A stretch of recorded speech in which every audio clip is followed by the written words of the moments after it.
Idoso em Foco. A experiência de quem já atingiu a maturidade em um bate-papo descontraído sobre a vida e as questões do cotidiano.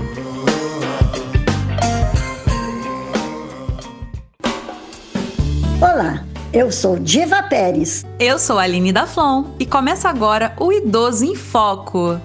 Nós estamos no século XXI, mas com tamanho retrocesso, a sensação é de que nós voltamos 100 anos no tempo. Isso porque a Organização Mundial da Saúde decidiu incluir a velhice na classificação internacional de doenças e problemas relacionados à saúde, que entrará em vigor em janeiro de 2022. Mas velhice não é doença. E é sobre esse assunto que nós vamos conversar hoje. Pois é, Diva. E quem nos acompanha sabe o quanto que nos dedicamos para desconstruir esses estereótipos criados sobre a velhice, né? E essa classificação absurda, ela vai de encontro a toda a luta que já existe e ela fortalece ainda mais o preconceito contra a pessoa idosa. Sim, Aline, exatamente. Essa classificação, além de reforçar aquela ideia errada de que pessoas idosas são doentes e incapazes, abre mais espaço para a violência contra o idoso. Exatamente. E vale ressaltar que a violência não é apenas física, né? Ela pode se manifestar de diversas maneiras, inclusive através do preconceito. Nós conversamos com a geriatra Luciana Mota, do Núcleo de Atenção ao Idoso da UERJ, que, como a maioria dos estudiosos da área do envelhecimento, se opõe a essa nova classificação estabelecida pela OMS. Acredito que isso seja um enorme retrocesso. Envelhecer não é igual a adoecer. Ela faz parte de um ciclo normal, biológico, né? De nascer, crescer, se multiplicar, envelhecer e morrer.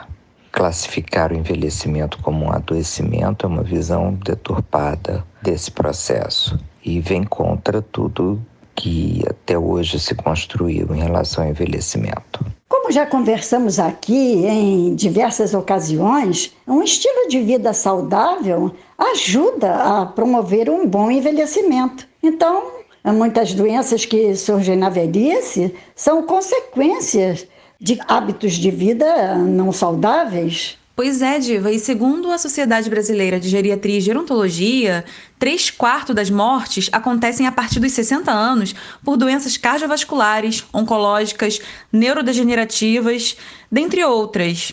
Então, atribuir velhice à doença é abrir um largo espaço para que doenças como essas não tenham um diagnóstico eficaz, o que dificulta ainda mais o tratamento. Sim, Aline, e nós, idosos, ficamos cada vez mais marginalizados, né? Isso é muito sério, isso é muito triste. De acordo com a geriatra Luciana Mota, essa nova classificação também pode trazer consequências para as políticas públicas. As políticas públicas, elas têm se voltado para garantir um envelhecimento saudável, garantir que se tenha medidas preventivas e de promoção que garantam um envelhecimento saudável. Uma política pública para uma doença envolve você prevenir uma doença ou tratar uma doença. Então, a visão equivocada, obviamente, pode trazer consequências para políticas equivocadas em relação ao processo de envelhecimento. Além disso, você tem consequências para a previdência, planos de saúde, né, em que, ao você considerar a velhice uma doença, todas as pessoas passam a ter uma doença pré-existente, ou isso pode ter um impacto, né, no custo para o idoso do seu plano de saúde, por exemplo. Como vimos, essa nova classificação ela não traz nenhum tipo de benefício para o idoso.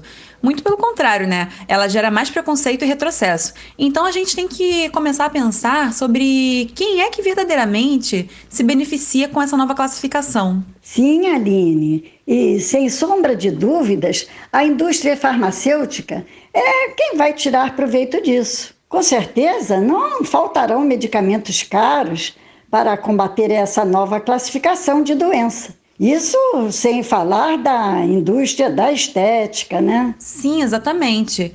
E esse assunto ele é muito mais abrangente do que a gente pode imaginar, né? De acordo com a antropóloga Miriam Goldenberg, na sociedade brasileira, o corpo ele representa uma riqueza e é o que ela chama de corpo capital. Ou seja, quem tem esse corpo tem ascensão social, mas ela reforça bem que não se trata de qualquer tipo de corpo, mas sim daquele corpo sem gordura, sem marcas e principalmente sem sinais de velhice aparente. Pois é, Aline. E não é à toa que o Brasil lidera o ranking de cirurgias plásticas, né? De acordo com a pesquisa da Sociedade Internacional de Cirurgia Plástica, divulgada em 2019, o Brasil realizou mais de 1 milhão de cirurgias plásticas e mais de 969 mil procedimentos estéticos não cirúrgicos. Pois é, Diva.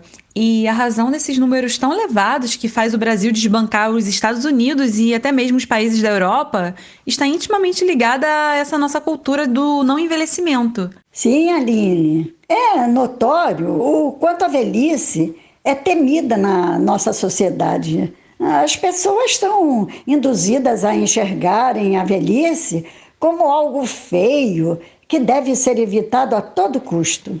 E por isso recorrem a fórmulas mágicas, a procedimentos estéticos para parecerem mais jovens. Sim, é verdade.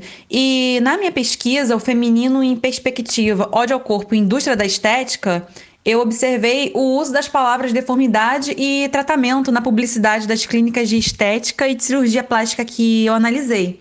Esses termos, eles são formas implícitas, né, de colocar a velhice como uma doença que precisa ser combatida e prevenida. Agora, tendo essa legitimação da OMS, eu acredito que esse mercado não medirá esforços para se expressar de forma mais clara, né, de uma maneira mais agressiva, para convencer que a velhice é uma doença terrível e que eles têm a solução. Pois é, Aline. Tempos sombrios esses que estamos vivendo, né?